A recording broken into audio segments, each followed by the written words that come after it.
ಸಾಮಾಜಿಕ ಕಳಕಳಿ YouTube channel ವತಿಯಿಂದ ವಾರದ ಸಂಚಿಕೆ 298.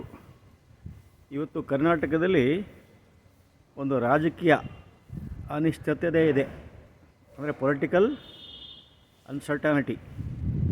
ಈ ನಿಶ್ಚಿತವಾಗಿರ್ತಕ್ಕಂಥ ವ್ಯವಸ್ಥೆ ಇರಬೇಕು ರಾಜಕೀಯದಲ್ಲಿ. ಯಾಕಂತ ಹೇಳಿದರೆ ಮೇಜರ್ ಯಾವುದು, ಎರಡು ರಾಷ್ಟ್ರೀಯ ಪಕ್ಷಗಳು, ಕಾಂಗ್ರೆಸ್ಸು ಮತ್ತು BJP. ಕಾಂಗ್ರೆಸ್ನಲ್ಲಿ ಹೈಕಮಾಂಡ್ ಸಂಸ್ಕೃತಿ ಅಂತ ಮೊದಲಿಂದಲೂ ಫೇಮಸ್ ಅದು. ಈ ಒಂದು ಅಂಟುಜಾಡ್ಯ BJPಗೂ ಬಂದಿರೋದು ಕೂಡ ಆಶ್ಚರ್ಯ ಆಗ್ತದೆ. ಕರ್ನಾಟಕ ತೆಗೆದುಕೊಂಡ್ರೆ ಅದೇನು ಅಗ್ರಿಮೆಂಟ್ ಆಗಿದೆ ಅಂತ ಹೇಳ್ತಾರೆ, ಅದು ಯಾವನಿಗೆ ಗೊತ್ತಿಲ್ಲ. ಅದೇನೋ ಸೈಟ್ ಅಗ್ರಿಮೆಂಟು ಅಥವಾ ಯಾವುದೋ ಮನೆ ಆಸ್ತಿ ಅಗ್ರಿಮೆಂಟು ಗೊತ್ತಿಲ್ಲ ನಮಗೆ. See the thing. ಆ ದೃಷ್ಟಿಯಲ್ಲಿ ಒಂದು ಸ್ಪಷ್ಟವಾಗಿ ಹೇಳಿಬಿಡ್ಬೇಕು ಯಾರು, ಕಾಂಗ್ರೆಸ್ ಹೈಕಮಾಂಡ್ನವರು. ಆವಾಗ ಒಂದು ಮುಖ್ಯಮಂತ್ರಿ ಸ್ಥಾನದಾಗಿರೋರಿಗೂ ಕೂಡ ಒಂದು ಸ್ಟೆಬಿಲಿಟಿ ಬರ್ತದೆ, ನೆಮ್ಮದಿ ಬರ್ತದೆ, ಚೆನ್ನಾಗಿ ಕೆಲಸವನ್ನು ಮಾಡ್ತಾರೆ ಅಲ್ವಾ. ಅದೇ ಥರ BJP ರಾಜ್ಯಾಧ್ಯಕ್ಷರದ್ದು ಕೂಡ ಅದೇ ಕತೆ. ಹೈಕಮಾಂಡು ಏನೂ ಕೂಡ ಹೇಳಿಲ್ಲ. ಅದು ದಿವಸಕ್ಕೊಂದು ಹೇಳಿಕೆ, ನಾಳೆ ಬದಲಾವಣೆ ಆಗ್ತಾರೆ, ನಾಡಿದ್ದಾಗ್ತಾರೆ ಅಂಥೇಳಿ ಅವರು ಕೂಡ ಪೀಸ್ ಆಫ್ ಮೈಂಡ್ ಇರೋಲ್ಲ, ಪಕ್ಷವನ್ನು ಸರಿಯಾಗಿ ಕಟ್ಟಲಿಕ್ಕಾಗಲ್ಲ. ಈಗ ಮೂರನೇದು ಯಾವುದು, JDS ಏನು ಪ್ರಾಬ್ಲಮ್ ಇಲ್ಲ, ಯಾಕಂದರೆ 2-3 ಜಿಲ್ಲೆಯಲ್ಲಿ ಇರ್ತದೆ. ಅದೊಂಥರ ಫ್ಯಾಮಿಲಿ ಪಾರ್ಟಿ ಇದ್ದಂಗಿದೆ. ಅದು ಅಂಥ ಸಮಸ್ಯೆ ಇಲ್ಲ, ಇಂಪ್ಯಾಕ್ಟ್ ಕಡಿಮೆ ಇದೆ ಅದರದ್ದು.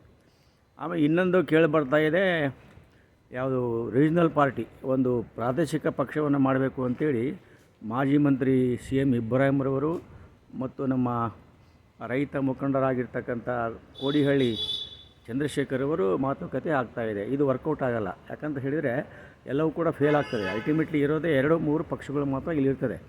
ಅವು ಅಲ್ಟಿಮೇಟ್ಲಿ ಈ ರಾಜಕೀಯ ಸ್ಟೆಬಿಲಿಟಿ ಅಥವಾ ಪೊಲಿಟಿಕಲ್ ಸ್ಟೆಬಿಲಿಟಿ ಇದ್ದರೆ ಭಾಳ ಒಳ್ಳೆಯದು.